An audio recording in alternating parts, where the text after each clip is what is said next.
It's been a second. It's been a minute since I've done this. Feels weird. Hey guys, welcome back to a brand new video on the channel. It has been approximately a few months since you guys have seen any activity out of this.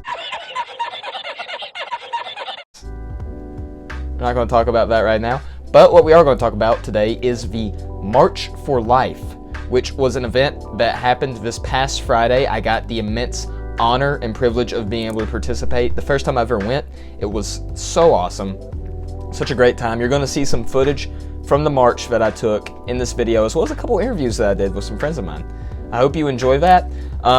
Coming up soon, the big thing with the march this year that was on everybody's mind was the fact that the Dobbs v. Jackson case is so in the news, and that could mean an end to Roe v. Wade. And right now, I am working on a video talking about what Roe v. Wade actually does and what would happen if Dobbs v. Jackson overturns the Roe v. Wade case. So I hope you guys are excited for that. That's coming out next week. As soon as I'm done with this video, editing and everything, that one is going to be main priority, and I can't wait for you guys to see that. It's going to be awesome. It's going to be absolutely amazing.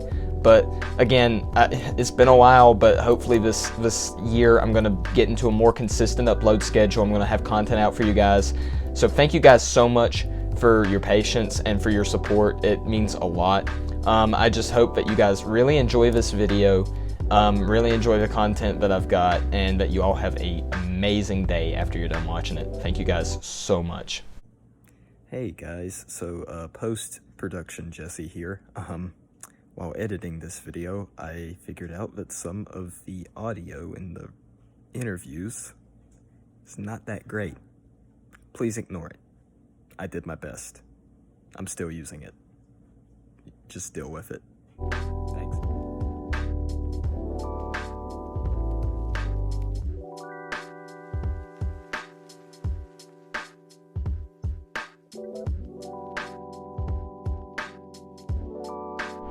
Alright, state your name. Christian LaVal. Alright, Christian. So what is your relationship with Liberty University, and what are you doing out here today? I'm an administrator with the Standing for Freedom Center, which is the sponsoring organization for today's trip, and I'm here today to rally for the pro-life cause in the hopes that we overturn Roe versus Wade this July in the Dobbs v. Jackson case.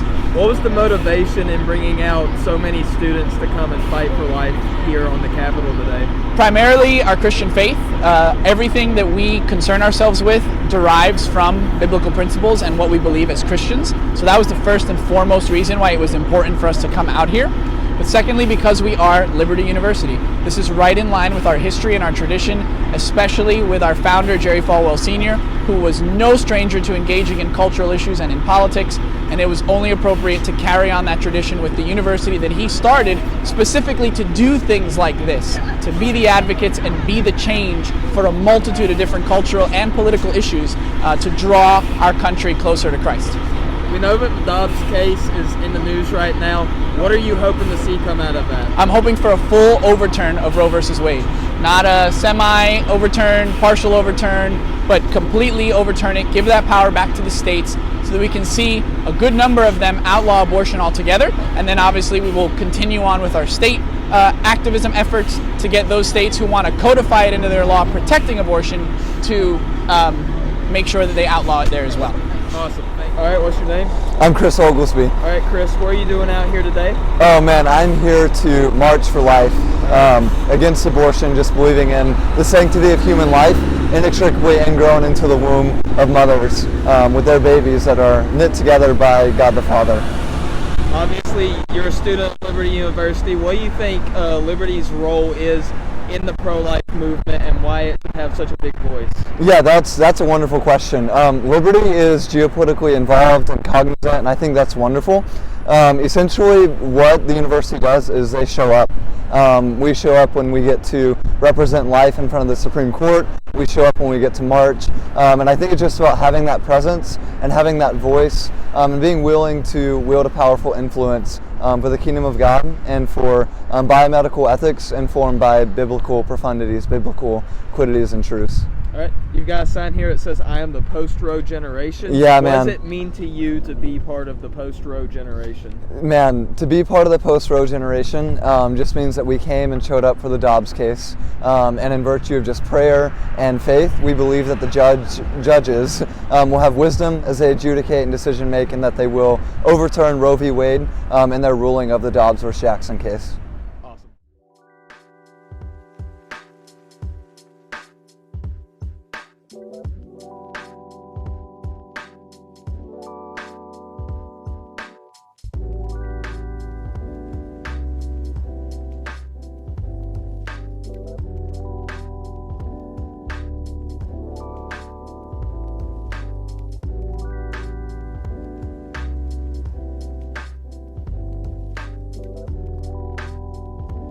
All right.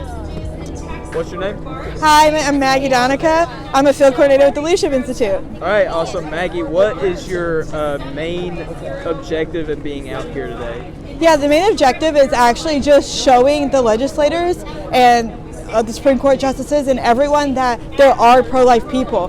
The media likes to tell you that the pro-life side is not the majority, but look at how many people are out here today. They're here, we care, and we care about this issue. It's very important to us, and that's what we're trying to show them. All right, your hat says reverse Roe. Do you think a reversal of Roe is possible in our lifetime, specifically within the next year? Or do you think that we might be seeing more of a staggered bringing back of this? I definitely think it's possible for Roe to get reversed this year. If not, I think that they might put a limit so that way we could put heartbeat bills everywhere and things like that. If Roe is not completely overturned, I think they'll let us put more limits on abortion after this year. Awesome, thank you. Because you found yourself at one point in a place where it seemed like life was an impossible choice. And so I know that we're surrounded by men and women who have chosen abortion. Listen, here's what you need to know. You're supposed to be here. You matter.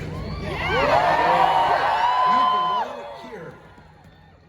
No matter what your past is, you are still loved. You need to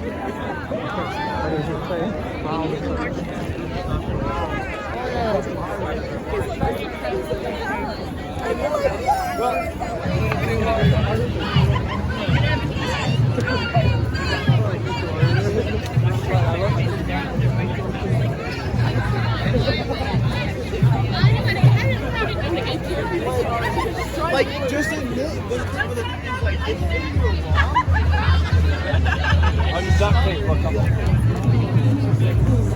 Thanks for coming out, guys. We're going to abolish abortion. Oh, great. Yeah, thank you.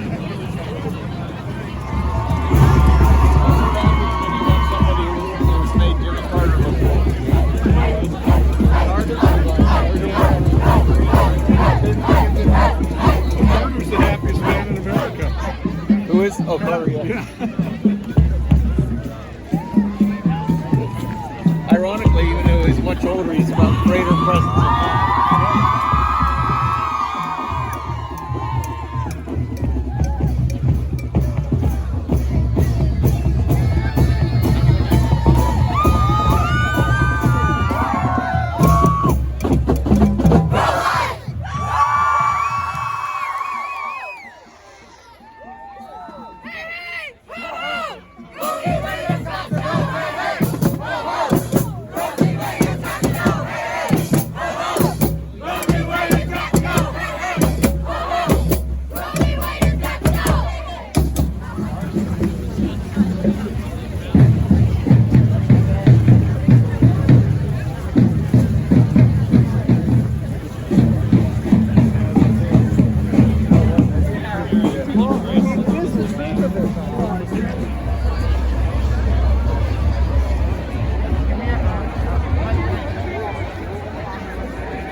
So today has been a pretty great day for the March for Life, for the pro-life movement. It's been a humongous reminder that the sanctity of life is one of the most important things in America, that we need to fight to protect the unborn children, and that we need to fight to make sure that Dobbs v. Jackson overturns Roe v. Wade once and for all. And once Roe is overturned, go state by state and make sure that in every state abortion is made unthinkable, because equality begins in the womb. Human life begins at conception. Abortion is the ultimate sin, ultimate tragedy that faces our nation today, and we are the generation that can stop it.